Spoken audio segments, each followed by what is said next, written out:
Hey everyone, Anne here, and we're finally back with another Omocha review. It's been a while, so we won't waste any time getting into this review of the Capcom figure builder Monster Hunter Standard Model Plus Volume 21. If you're thinking of starting to collect this series, we actually have two videos of the two previous volumes, 19 and 20. You can check those out. This volume, however, has me extremely excited because it features Narwa and Ibushi as its main monsters. Tiny bit of background though before we start going one by one. The Capcom Figure Builder series features 6 different figures in each set. You can get these individually or as a full set at your local store. Do take note, however, that all of these are sold as blind boxes, so unless you get the set, you know that you are only going to randomly get things from the lineup, so that includes Ibushi and Narwa, as well as the Apex Rathalos and Mizutsune, as well as Volvidon, and also Crimson Glow Valstrax, all of which appear in Monster Hunter Rise. An extra benefit of getting the entire set is that each of the 6 boxes contains an extra part, and when you put them all together, this makes up a clear Valstrax. Because these are blind boxes, you have absolutely no choice but to tear them open, and when you do open them, you get, of course, the monster, as well as a base, and occasionally a supporting part to keep it upright or steady.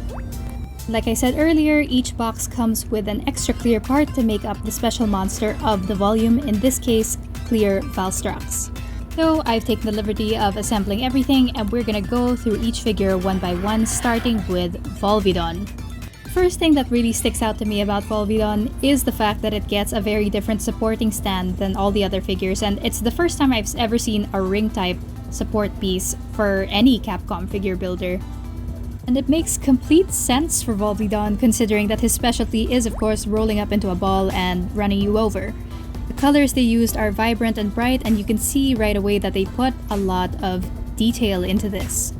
I really think it was a great design choice to include this really long tongue over here. It's actually pretty cute as a Volvidon can be anyway. Lots of textures going on. You can see that the underbelly is different from the way they did the claws.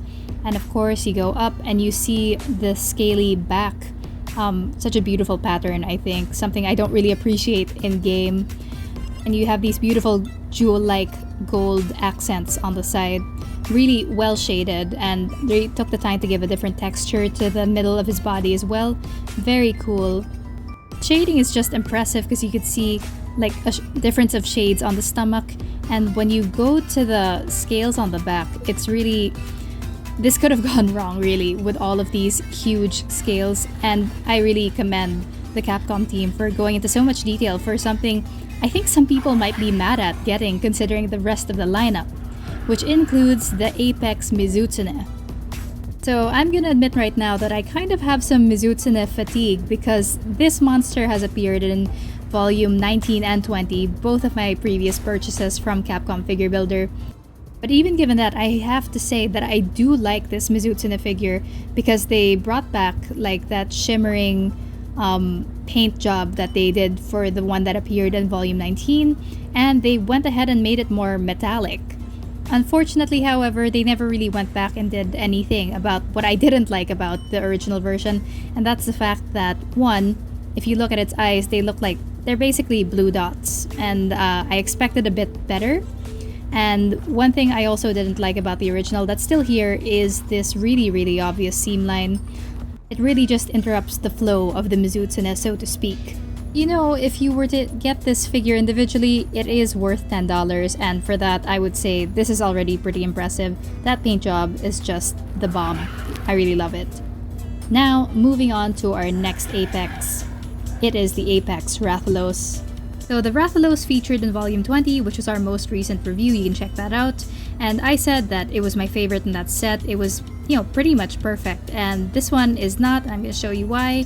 It is that really annoying bent wing. So mine is, very likely a defect that just happened with my box and it was improperly packed and it resulted in this awful bent wing. I do think it is actually fixable though because the wings are malleable and they're thick enough that they probably won't snap if I try to correct them. But looking at everything else, you get the same amazing detail as the previous iteration, except with more of an Apex touch. You get these red streaks, making the Rathalos look more demonic on the front and back of the wing. The back and the tail are pretty much unchanged, I think. Final touch is, of course, the red eyes, not really glowing, but they do have that effect. Overall, it is kind of a darker take on the Rathalos, and yeah, with a pretty annoying defect.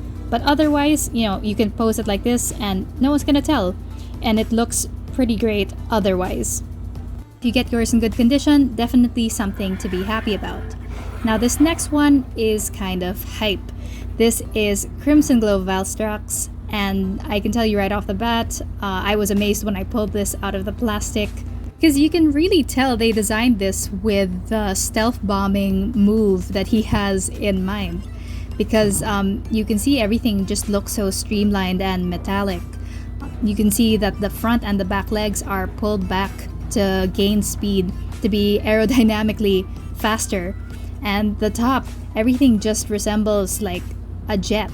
You have that metallic paint and finish, as well as the wings. The wings they're truly amazing. I think one touch I really loved about them is that the wings are semi-translucent. You can actually see light going through it, you can see it right there.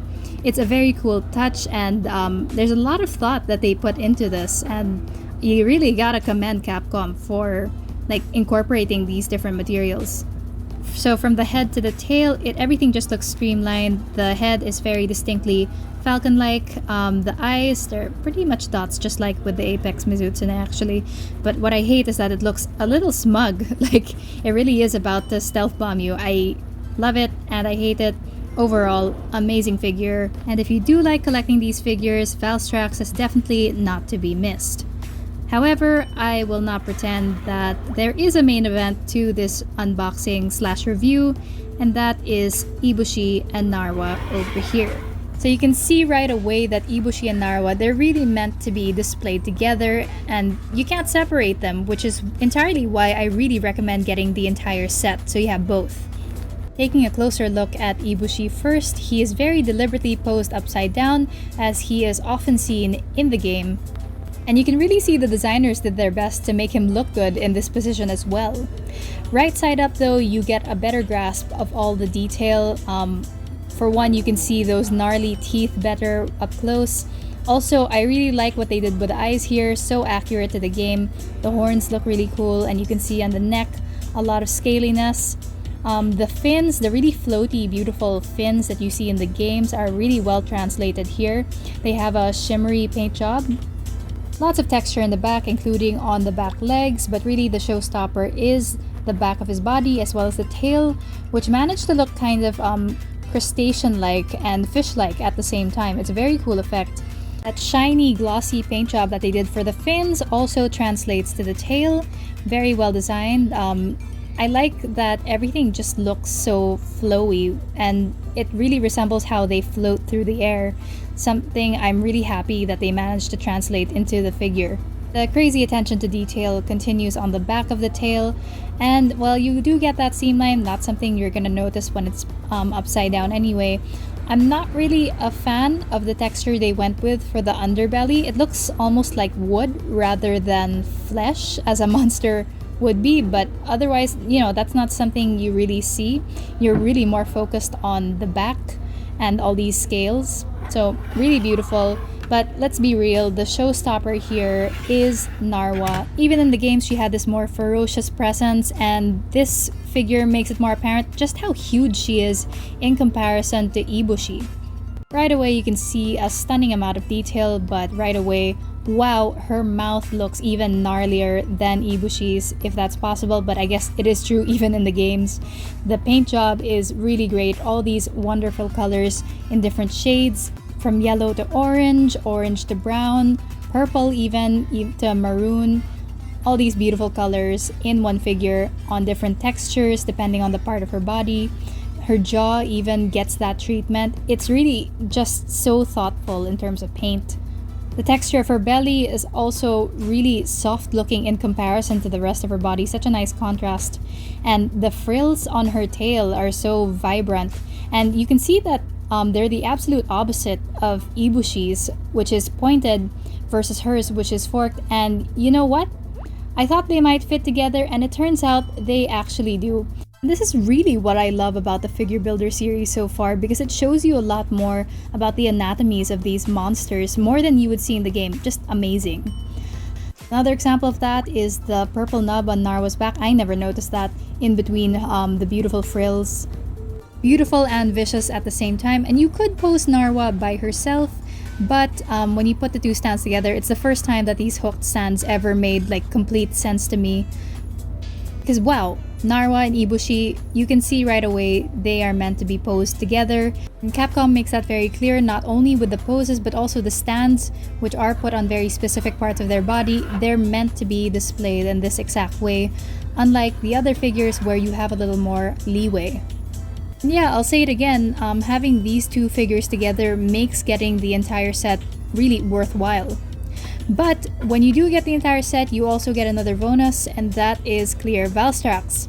The build for this was a lot more complicated than in the previous ones. There's been a clear Mizutsune and Magdamalo in the past, lots of separate parts that really just fall apart. It was kind of sad.